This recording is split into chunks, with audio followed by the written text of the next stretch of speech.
Hey, welcome back to latest updates, Zah. So in this clip, again with Jackie Phamotse and Jay Israel, this time Jay Israel talks about fake healing miracles. He also talks about how much he made so much more money in South Africa than anywhere else that he's worked as a pastor. And what I found to be most interesting about this clip is that he talks about oils from different churches and how those actually make your situation worse. You know what? This was really shocking for me, but have a listen for yourself and decide whether or not you believe this. But now, when you are doing this to yourself, to strengthen yourself, to gain this power, with all these other things, what other material things did you acquire? Like how many houses, how many cars? But now this is still in Zim before you came to South Africa. Okay. Well, Zimbabwe, look, with Zimbabwe, it was not quite a lot. In Zimbabwe, I was just living a normal life, but above normal, paranormal life, above my mates. My mates will be my boys, and I'll be there. Yeah, So, you'll be the king. yeah, so upon coming to East London, I came to East London, started a church in East London. The first building we used in East London, it was pegged within 1 month. It was full like this. We moved to the second building, it was pegged again. In about 3 months, we had moved from one building to the next. In about 6 months, we had moved from three buildings. In a year, I can assure you that in 1 year, anyone who's watching from East London now, I don't think there's anyone who doesn't know me from Eastern Cape or from East London, especially in the church circles. When I would land at East London International Airport, everyone knew that Jay Israel is here because my aides, my security, my everybody, my media people, they'll be there taking pictures, and we would just cause a scene, Then depending on which car I'll be driving on that day, probably a Rolls Royce or a Bentley or a Q7, or whatever. So upon arriving in East London, the church grew massively. It grew in numbers. Thousands of people were flocking in East London, and people started traveling from other countries coming to East London. People were traveling from Joburg, from Cape Town, from Devon, coming to East London because of the things that they would hear, that I would do it. At one point, there's a video on YouTube. I think even Daily Dispatch covered that story. I was praying for people and they were losing weight in church. I think probably more than 5, 7, 8, 10 women, I prayed for them in church. They were losing weight. Their dresses were falling off. The video is there on YouTube. At one point, I turned water to wine, and I told people, going to perform a miracle. This miracle is going to be so big that, even Jesus performed it, and people flocked in church like this. Took bottles of water from random people in church, shook them, turned it to wine, and I gave it to people to test, and they were telling me, it's tasting like wine. I did a lot of abnormal things in East London, to a point where pastors in East London started fighting and saying he's taking our members, he's doing this, he's doing that. But at the end of the day, everything was just occultic related. It was just occultic stuff. It was, by 2018 December, we had a 31 December all-night prayer in East London. There's an annual gospel event that they do in East London where people come in thousands. That gospel event that night was empty because everyone was at our church on that same night. It probably 4,000 or 5,000 people flocked into that building that night. The building could not even accommodate people. Some were outside. I acquired money. I made a lot of money. I remember at one point I was staying in a glass house close to the beach in Bonza Bay. Those who know East London, I had a glass house close to the beach in Bonza Bay. I was driving good. Look, right now I'm 27 right now, but 27. At the time, I'm 27. I'm your sister. So at the time when... But let me ask you this quickly before you continue. I'm so sorry. Yeah. I wanted to understand the difference between orchestrated miracles and Yeah. occultic miracles? I'm coming to the orchestrated miracles. Okay. I'm coming there now. Just in about 5 minutes, I'll be coming to the orchestrated miracles. So 2017, everything was fine. We did another event again. I invited a man of God from UK. He came. We shut down the whole street. People were everywhere. Traffic cops had to be there all over the place just to control people. Then after that, 2018, ending of 2017, getting to 2018, that's when I met a man called Alf Lukau. Alf Lukau had a church here in Sandton. The man who resurrected the guy that was training at some point. I met that man in 2017, getting to 2018. I told him my problem. I said to him, look, I joined the cult and I'm trying to come out of this cult. I'm tired because I can't sleep at night. These things are coming after me. My conscience is burning me. I had to block relations with my family to protect them. They thought maybe I didn't want to talk to them, I didn't love them, but I had to even cut communication with my mom because I knew that if I become so connected so much to my mom, they were going to kill her. Yeah, they would want because to they were going to sacrifice. take anything that I loved at the point, they were going to take it. I had to cut relationship. I never used to communicate with my family. Maybe for like 2-3 years, I was not in touch with any of them because I was protecting them from the things that I had gotten myself into. That is why right now I'm so crazy about my mom. I'm so crazy about my sister. And yesterday, I took her somewhere, took her shopping, have fun, because I know that, this woman is special to me. And at the time when she thought I didn't love her, I didn't want her, it was not because of that. It was because I was protecting her from the things that I'd gotten myself into, because those people are very ruthless. They come after your family, they come after you. If you've got children, they'll come after your kids. So it was that bad. So when I met Alf Lukau, he's a man I used to admire on TV. I met up with him, and then I told him I've got a problem. I joined the cult. I need help.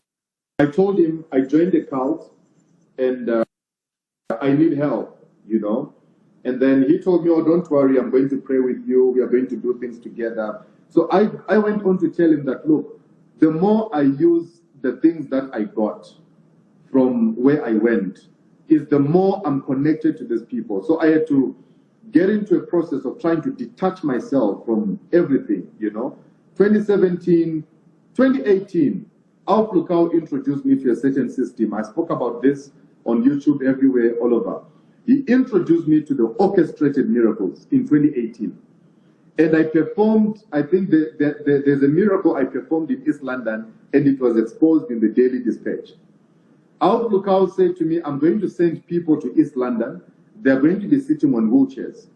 As they'll be coming to sit on wheelchairs, you just pretend as if you're praying for them. And then when they stand up, people are going to shout and they'll give you money. There's going to be noise everywhere. So the people came all the way from Joburg. The mistake they did, I even spoke about this at the CRO Commission, I think last week, and those people laughed at me a lot. The mistake I did, these people came and they came to act as sick people. But upon their arrival, they went to the beach. They spent the whole day at the beach. And that was not the first time, actually. We had done it before, and this was the second time. So when people saw that, no, man, the J. Israel that we know has never performed this kind of miracle. It was so suspicious. So there are people who became so nosy and they started investigating me. So when these people were coming, they already knew the B&B that they were going to stay. So they followed them with journalists. They took pictures at the beach. Then when they came to church, when I now told them, stand up, they took pictures. Then the following day, they took pictures and they put it out on Daily Dispatch. It was very bad. Everywhere it was on front page. Everyone was talking about it and people were happy. Yeah, your pastor, we told you, but we never stopped. He told me, no, don't worry. You don't blink. When something like that happens, you don't blink. We are going to bring more people again so that people will really see that these are real miracles. So we kept on doing that to a point where beginning of 2019, end of 2018, I was feeling empty. I was feeling really empty because there's this occultic thing I'm doing. Now, the life that I'm living, I don't like it. I'm on drugs and I'm preaching at the same time. When it comes to alcohol, I'm terrible, you know. When it comes to, I used to spend most of my time here in Johannesburg. I'll come to Joburg, spend the whole weekend partying, Friday, Saturday, partying the whole night. Sunday morning, I'll catch a flight to go and preach in East London in the morning. High on drugs, hangover on alcohol, and I'll go and preach. I started feeling empty. I started feeling, one thing about me, one thing I know is that I really have a gift. I think I really have a gift from God. And I started looking back when I started and all the things that I was doing, everything that I did, the occultic that I entered into, the do as I say that I introduced, where I'll just put the oil on my tongue, and if I tell you sleep, you sleep. If I tell you wake up, you wake up. If I take the towel that is called a do as I say towel, it was a red towel, throw it on you, you pass out. Then I would sell this towel to people. Take this towel, bring money, go and command whatever you want to command, it will come to you. It's a do as I say. You say, it does. You say, it does. If anything, if you want a woman who's been refusing, denying you all these years, just take this oil, put it on your tongue, go and propose again. If you want a car that you've been trying to buy, and look, at times it will happen. People will come back and say, oh yes, it has happened, this and that. So it was just a whole lot of things. You know, the oils that people buy, those are demonic oils. Before those oils are brought to the people, there are enchantments that are done on those oils. There are incantations, there are evil words that are spoken on those oils. Those are very highly demonic oils. And when they come and tell you, this is an anointing oil, you use it on your head, you use it on your body, you're going to be healed. There is nothing like that. You're making your situation even worse than you were. All the water that they will tell you, this is anointed water from Nigeria. TB Joshua, false prophet, is not from God. He's one of the false prophets. Killed a lot of South Africans at the time, you know. There's a building that collapsed in Nigeria. Now, here you don't enter. Let me speak. Don't stop me. You just sit there and watch. There's a building that collapsed in Nigeria. If he was a true prophet, he was going to see that building was going to collapse and he was going to save lives of people. Everything, most of the things that he does, I've exposed him before. There's people who used to work for him. I've brought them to my platform. They've spoken about the mermaids that they would go and swim with. They've spoken about the... Hold on, hold on, Papa. Excuse the what? Mermaids, half human, half fish. Where do they get mermaids? There's a video that you should watch. It's on my Facebook, I think, or on my YouTube, somewhere there. Where do they get the mermaids?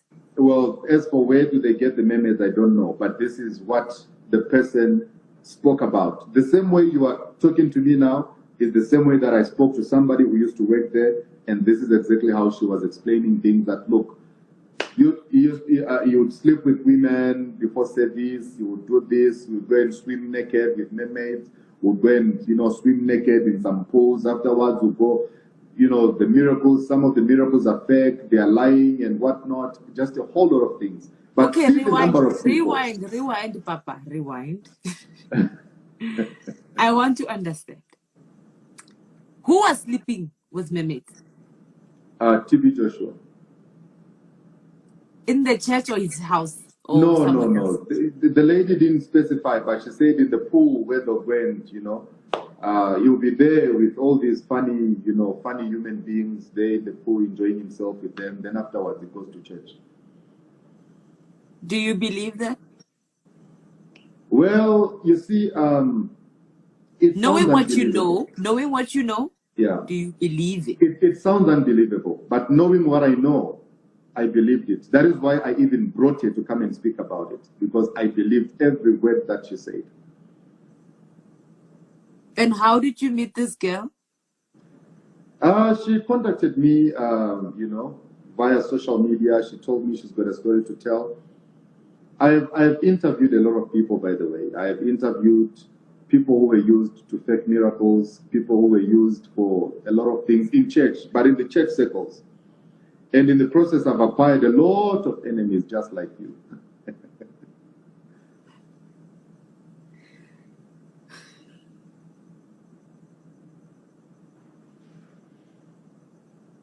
Let me breathe for a second.